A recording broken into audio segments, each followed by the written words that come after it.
partout, nous entendons parler de crise économique, sociale, environnementale. Traversons-nous également une crise spirituelle?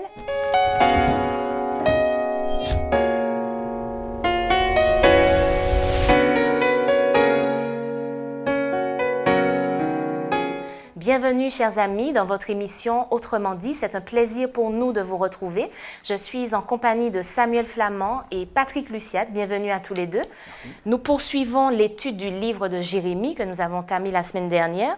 Et je vous invite, chers amis, pour l'étude du jour, à prendre connaissance du chapitre 2 de Jérémie, des versets 1 à 28. Alors, nous avons vu la semaine dernière que Jérémie a été appelé par Dieu. Mais dans quel contexte historique précisément cet appel intervient? Alors nous l'avons mentionné la fois dernière, Jérémie reçoit son appel de Dieu à l'époque du roi Josias. Alors pour faire bref, c'est vrai que tout cela intervient à un moment où la nation, le peuple de Dieu se retrouve ballotté, il est comme un petit pion au milieu des guerres entre l'Égypte, la Syrie qui disparaît un petit peu à partir de ce moment-là, et puis Babylone. Donc même lorsqu'il y aura un roi sur le trône, eh bien, il sera souvent un vassal de la puissance babylonienne ou égyptienne. Donc, quelque part, le peuple avait perdu son âme parce que même les leaders qui étaient en place n'avaient pas toujours, à l'exception de certains d'entre eux. Et j'ai presque envie de dire, ils étaient suffisamment rares pour les mentionner, les leaders n'avaient pas justement la carrure de vrais leaders avec cette relation avec Dieu. Ils étaient souvent des marionnettes des puissances environnantes, notamment l'Égypte et Babylone, jusqu'au point où la nation sera elle-même amenée en exil. Mais ça, on pourra le développer plus tard. Donc, le contexte est un contexte où le peuple est souvent livré à lui-même parce qu'il n'y a pas de vrai leader, où les nations environnantes ont la même mise sur le peuple de Dieu et où quelque part les principes qui devraient présider à la bonne marche du peuple ont volé en éclats avec des leaders faibles, sans aucune accroche spirituelle et qui ont justifié d'ailleurs le ministère de Jérémie. Alors Patrick, tu parles d'un peuple, d'une nation. Est-ce qu'on peut dire que c'est vraiment un peuple, une nation élue par Dieu? Ben oui, quand on relit le texte biblique et qu'on remonte à Abraham, déjà on voit que l'appel fait à cet homme et le discours de Dieu à son endroit plaçait Abraham comme étant le premier d'une nation que Dieu allait choisir pour jouer un rôle particulier. Alors bien sûr, ça ne s'arrête pas à la nation juive. On sait que ce rôle allait prospérer jusqu'à l'avènement du Christ, mais la nation juive devait jouer un rôle particulier.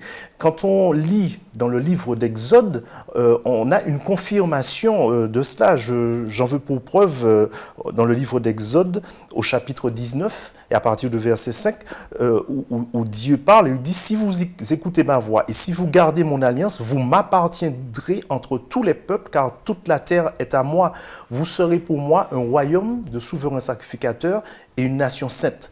Voilà les paroles que tu diras aux enfants d'Israël. » Dieu s'adresse à Moïse et lui dit « Voici ce que tu diras aux enfants d'Israël. » Donc Dieu a choisi effectivement ce peuple-là pour qu'il puisse rayonner, pour qu'il puisse apporter le message aux nations environnantes.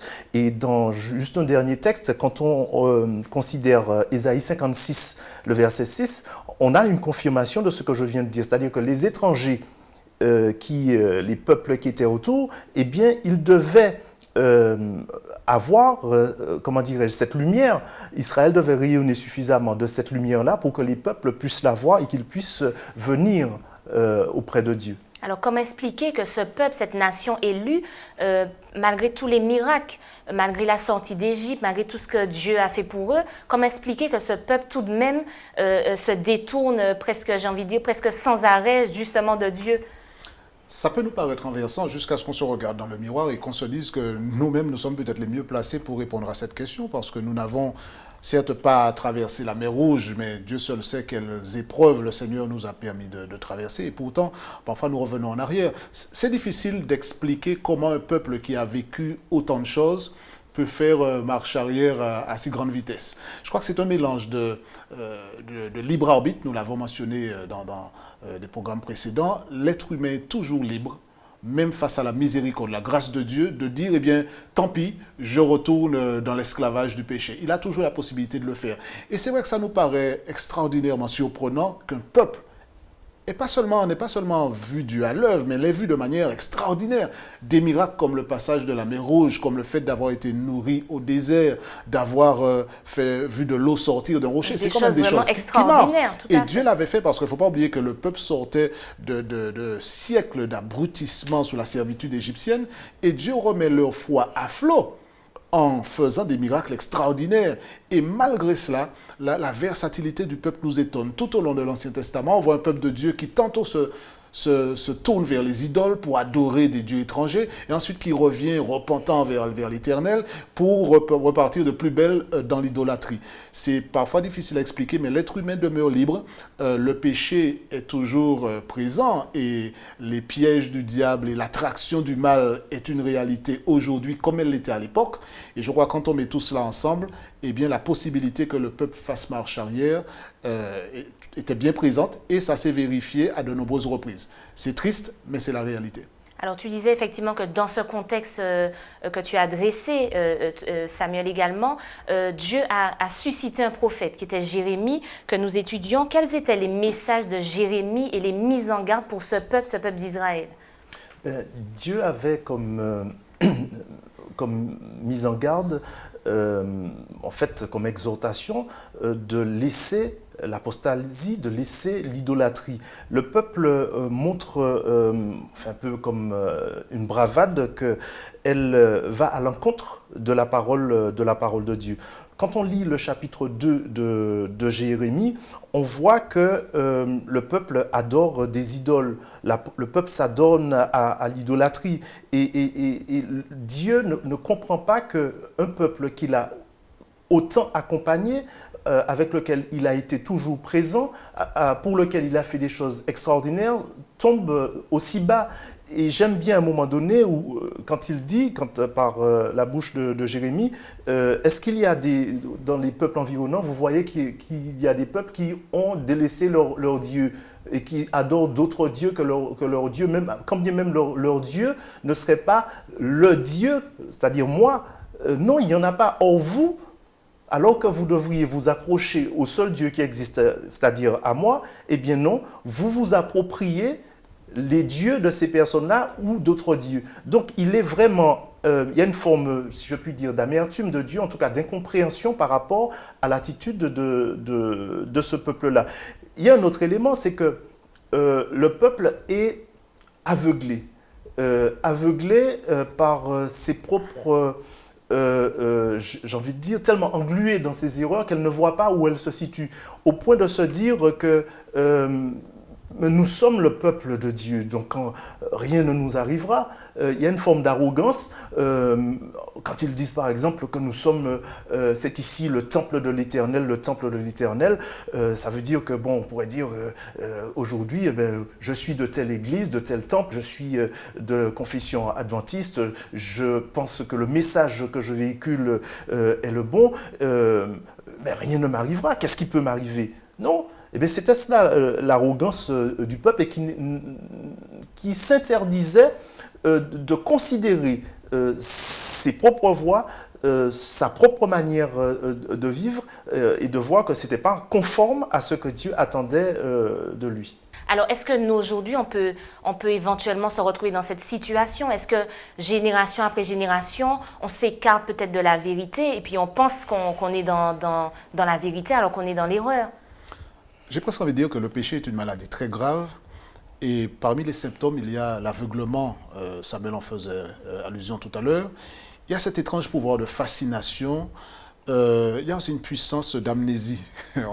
On oublie que ce même Dieu qui nous a sauvés, peut-être quelques semaines auparavant, et Dieu à qui nous avons promis allégeance parce que nous nous sommes dit, après cela, je serai fidèle jusqu'au bout. Donc nous sommes ingrats d'une certaine manière. Nous sommes ingrats, mais le péché a justement cet effet secondaire assez troublant de nous rendre amnésiques, de nous voir attirés par la chose même qui nous détruit.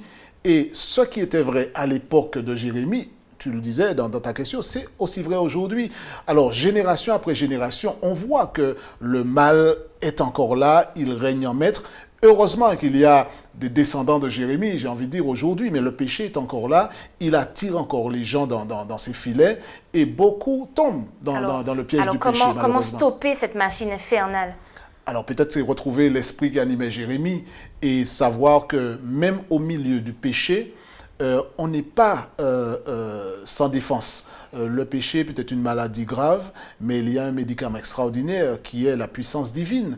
Et de la même manière que Jérémie ne s'est pas laissé emporter par cette vague, par cette marée, aujourd'hui, il peut y avoir des hommes, des femmes, jeunes ou moins jeunes, qui peuvent se dire, moi aussi, je veux être animé de ce même esprit d'obéissance, de soumission à Dieu. Il n'y a personne qui est en lui-même, personne qui n'ait les capacités innées à résister au péché. Nous avons besoin de nous appuyer sur Dieu pour pouvoir remporter la victoire. Et Jérémie est resté fidèle à Dieu parce qu'il avait ses yeux rivés sur l'Éternel. Et aujourd'hui, nous pouvons faire la même expérience. Donc, je refuse de croire que c'est une fatalité d'être et de mourir esclave du péché. Samuel, tu voulais rajouter? Oui, ce que je voudrais ajouter, c'est que pour sortir d'une telle situation, quelles que soient les générations, quelle que soit l'époque, il faut déjà identifier le péché, reconnaître sa situation. Quand on lit le texte au chapitre 2, au verset 23, il nous est dit « Comment dirais-tu, je ne me suis point souillé, je ne suis point allé auprès de Baal, regarde tes pas dans la vallée, reconnais ce que tu as fait, dromadaire, la course légère et vagabonde, etc. » Donc il faut que le peuple accepte l'influence de l'Esprit de Dieu. J'ai envie de dire ce fameux collier dont il est question dans l'Apocalypse qui permet de voir le discernement spirituel que donne l'Esprit Saint. Eh bien, il faut que le peuple accepte que l'Esprit de Dieu lui montre ses péchés. Mais ce qui se passe très souvent, c'est qu'on refuse, et le peuple était manifestement dans cette situation-là, c'est-à-dire qu'il refuse de reconnaître qu'il est dans une mauvaise voie. C'est-à-dire qu'englué, embourbé dans le péché, au point de courir après d'autres dieux. Il y a l'image de l'ânesse sauvage habituée au désert qui haletante dans l'ardeur de sa passion, comme une ânesse en chaleur et qui cherche son compagnon. Eh c'est l'image qui est donnée du peuple qui cherche tout ce qui est, j'ai envie de dire, tout ce qui est dépravation, tout ce qui est contraire à la volonté de Dieu. Il y a un appétit pour ces choses-là. Et en même temps, paradoxalement, eh bien, ce peuple-là, dès lors qu'on lui parle de condamnation de Dieu, qui dit « Oh non, ça ne peut pas se faire, puisque quand même, il y a le temple de l'Éternel, etc. » Donc, nous sommes protégés. Ils pensaient qu'ils étaient intouchables, en fait, voilà, en quelque sorte. Alors, pensez-vous aussi que ce peuple, du fait de ce privilège, du fait qu'ils étaient la nation élue, a été, je vais dire, à contrario, plus durement puni? Je crois qu'un des pièges à éviter, c'est l'arrogance spirituelle.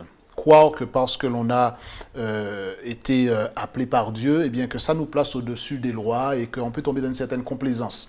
Le peuple d'Israël en est une singulière illustration. Je crois qu'il faut pour nous aujourd'hui qui lisons cette histoire, on regarde dans le rétroviseur, on voit le parcours du peuple. On doit pouvoir comprendre que le privilège vient avec la responsabilité. À celui à qui beaucoup a été confié, eh bien, il sera demandé beaucoup. Dieu a donné au peuple une destinée extraordinaire, une terre promise, lui a donné un parcours jalonné de miracles. Et il y avait la responsabilité pour le peuple d'être des ambassadeurs pour Dieu, des nations environnantes. Et au lieu de cela, ils se font coloniser l'esprit par les valeurs des nations environnantes. Donc c'est exactement le contraire de la démarche voulue par Dieu. Aujourd'hui, nous devons être conscients que Dieu est juste, donc il agit avec justice et avec justesse. Et ceux qui ont l'enseignement, ceux qui ont la révélation de Dieu doivent pouvoir agir adéquatement. Et lorsque Dieu va exercer la sentence de son jugement, eh bien je crois que ce sera fait en tenant compte de la lumière reçue par chacun. Donc chacun doit pouvoir assumer ses responsabilités. Je ne crois pas dans un Dieu qui soit méchant, qui soit là pour pouvoir prendre sa revanche, mais un Dieu qui est juste et qui amène chacun à assumer les choix qu'il a faits en toute connaissance de cause. Je crois que nous avons suffisamment d'enseignements à travers l'exemple de Jérémie et du peuple à l'époque de Jérémie pour faire les bons choix, puisque nous avons un privilège extraordinaire. Nous avons notre expérience avec Dieu et nous avons celle de Jérémie. Nous sommes doublement enrichis, nous avons de multiples raisons de marcher dans la bonne direction. Alors, clairement, de quoi parle-t-on là précisément, de cette punition, de ce jugement qui a fondu donc sur Israël? Bien, nous savons que le peuple d'Israël, le royaume du Nord, qui s'est trouvé dans une situation similaire, a subi les conséquences de ses mauvaises actions et de sa volonté de rester ancré dans le péché. Alors, quelles étaient ces Le conséquences? peuple d'Assyrie, le royaume d'Assyrie a fondu il y a quelques années auparavant. Ça pouvait servir de leçon au royaume de Juda. Eh bien, il s'est retrouvé dans la même situation. Et là, il s'agit du royaume de Babylone, cette fois-ci, qui est annoncé et qui viendra et qui va détruire le temple, qui va détruire pas mal de choses, qui va partir avec les ustensiles du temple, etc., et qui va amener en captivité une bonne partie du peuple. Donc, c'était ça, les messages, les mises en garde de Jérémie, précisément. C'était suffisamment grave, d'ailleurs, parce que non seulement, comme Samuel le dit, les royaumes du Nord seraient venus, c'est ce que prophétiquement Jérémie annonce, déjà donnant un aperçu de ce que les Babyloniens feraient. À un certain moment, dans le livre de Jérémie, Dieu va faire même référence au roi de Babylone comme étant son serviteur. C'est pour vous dire un petit peu comment les rôles ont été inversés. Le peuple de Dieu se retrouve à pratiquer l'idolâtrie, à nager dans la débauche. Et Nebuchadnezzar, un roi païen, devient le serviteur de Dieu. En d'autres termes, l'instrument par lequel il va amener le peuple de Dieu à finalement commencer à voir clair. Il a fallu quoi? Que Dieu puisse, non pas par méchanceté, mais par justice, dire au peuple qu'il aime tant et pour qui il a fait tant, eh bien, tu seras amené en exil. Et le reste de l'histoire le montre bien, le peuple de Dieu part en exil, le temple est détruit. Mais c'est renversant cette histoire, parce que c'est exactement le contraire qui devait se passer. On a l'impression de marcher sur la tête, que finalement le peuple de Dieu, même avec un ministère prophétique aussi extraordinaire que celui de Jérémie, eh bien, va subir... va récolter ce qu'il a semé, sa désobéissance, eh bien, va produire des fruits, ce sera l'exil, ce sera la déportation, et c'est malheureux pour un peuple choisi par Dieu. Alors, comment concilier pour nous aujourd'hui cette image d'un Dieu pourtant aimant, pourtant patient, lent à la colère, avec en même temps ce double tranchant quand même, ces punitions, comme tu dis, étonnantes, renversantes? Comment concilier ces deux aspects de Dieu? Ben, Dieu, en fait, quand son jugement s'abat, c'est aussi sa justice, mais c'est aussi d'une certaine manière sa miséricorde. Dieu avertit toujours avant que son jugement ne se concrétise.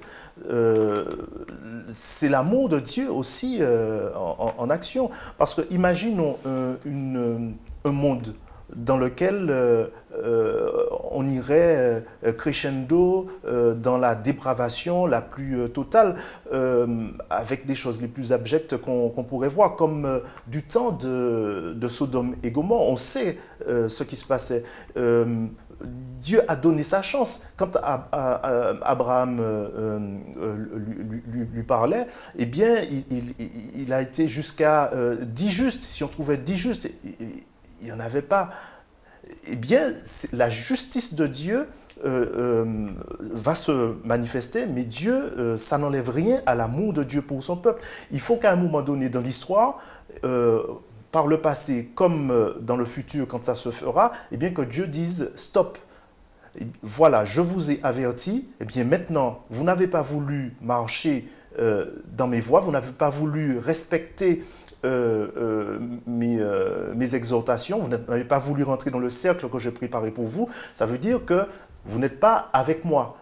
Donc le monde est comme cela, hein. Il y a Dieu d'un côté et puis il y a le mal, il y a Satan de l'autre. Vous n'avez pas voulu marcher dans mes voies, vous avez choisi quelqu'un d'autre, mais Dieu, il a un programme spécial pour ceux qui marchent avec lui. Nous ne pouvons pas continuer indéfiniment comme cela. Donc, il faut qu'il mette un holà à tout cela. Alors, est-ce que les exigences de Dieu, peut-être, ne sont pas trop fortes pour nous? Parce que tu parlais de l'exemple d'Abraham, où il disait, pour ne pas détruire la ville, je veux trouver 10 justes. Et tu disais à l'instant qu'il n'en a pas trouvé. Donc, est-ce que, quand il reviendra, il trouvera peut-être même un seul juste? Peut-être que ce que Dieu nous propose ou nous demande... et peut-être n'est pas faisable, tout simplement. Il y a des gens qui disent effectivement que Dieu a placé la barre trop haut. Il ne faut pas exagérer, qu'il a poussé le bouchon un petit peu trop. Si c'était vrai, ça ferait de Dieu un Dieu injuste. Ça ne correspond pas du tout à la définition que la Bible nous donne de Dieu. Donc je crois que tous ceux qui, aujourd'hui encore, et des personnes qui très sincèrement disent « Mais comment est-ce que je peux arriver à mettre dans la même phrase Dieu et puis destruction. Un Dieu qui est amour, comment peut-il Amour faire une et chose jugement. pareille? Bien, justement, il nous faut apprendre à conjuguer dans notre esprit l'image d'un Dieu qui est à la fois amour et juste. Les deux sont parfaitement compatibles. Et c'est ça qui fait la beauté de Dieu, c'est qu'il soit un Dieu d'amour, mais un Dieu juste. Vous imaginez que Dieu puisse dire, mais parce que je suis amour, alors tout va. C'est-à-dire que le mal, le bien, il n'y a pas de différence. Je crois qu'il nous faut remercier Dieu d'être qui il est. Et justement, il est là à la colère, c'est-à-dire qu'il avertit, comme disait Samuel, et il donne suffisamment de temps pour la repentance, mais à un moment, il doit exercer un jugement dans la miséricorde, dans l'amour, mais c'est un jugement qui est juste. Et ce n'est pas une question de placer la barre trop haut, parce que ce Dieu-là, ce qui est formidable avec lui, c'est que ses exigences, eh bien, il nous donne les moyens, parce que nous ne les avons pas nous-mêmes, ces moyens-là. Il nous donne les moyens de marcher fidèlement. Je crois que c'est beau d'avoir affaire à un Dieu comme ça, qui n'est pas un Dieu méchant, un Dieu vengeur, sanguinaire. C'est un Dieu qui est amour, mais l'amour va de pair avec la justice et c'est une excellente chose. Alors, ça veut dire que pour nous aujourd'hui, vous pensez qu'au jugement final, à son retour, il pourrait peut-être nous dire une phrase comme « Nul n'était censé ignorer ma loi » ou est-ce qu'il va tenir compte quand même de nos imperfections, du fait du péché et nous faire grâce à son retour? En tout cas, une chose est certaine, c'est qu'il sait qui a connu ses commandements et qui a décidé de faire autrement. Il sait également qui n'a pas eu de manière très concrète les commandements, mais dont la conscience était suffisamment éclairé pour pouvoir marcher dans les voies et qui a fait différemment. Donc Dieu sait très clairement, Patrick l'a dit, c'est un Dieu d'amour et il est juste. Donc son jugement, il ne le fera pas de manière arbitraire. Il sait très clairement qui a décidé de faire à sa tête et qui a décidé de marcher en conformité avec ses enseignements, quand bien même la règle n'aurait pas été écrite. Alors, restons positifs, puisqu'il nous reste encore du temps pour nous repentir, nous remettre dans ses voies. Qu'est-ce que Dieu, pensez-vous, qu'est-ce qu'il attend de nous? Qu'est-ce qu'on peut faire pour nous rentrer dans ses voies?